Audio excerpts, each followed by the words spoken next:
Hello friends, good afternoon. We are going to record next topic in Power Query. So topic name is how to fetch file details in Power Query.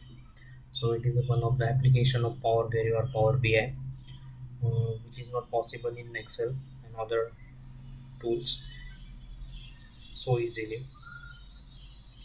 Suppose I want to copy file names in 2 to 3 seconds. So it is possible in Power BI.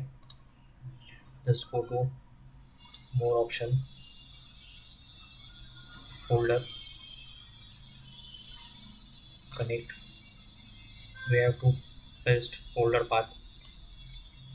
I want details of these files in the Power BI. Copy the path and paste into this box. Click on OK button. Click on transform data.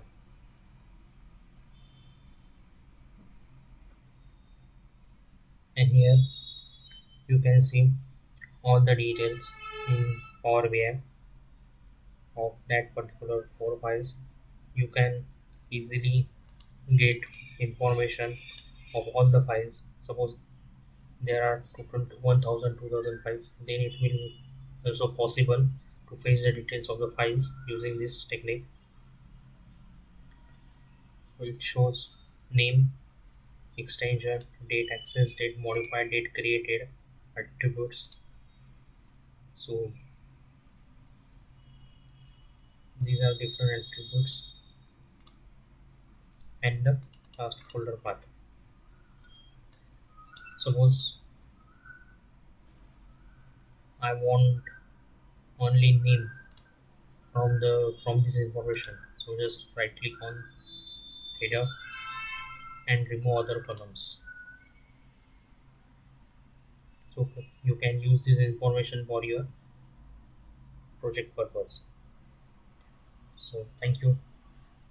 If you like my videos, please subscribe my YouTube channel Job at Punyanagari and like all the videos and comment on it. Thank you.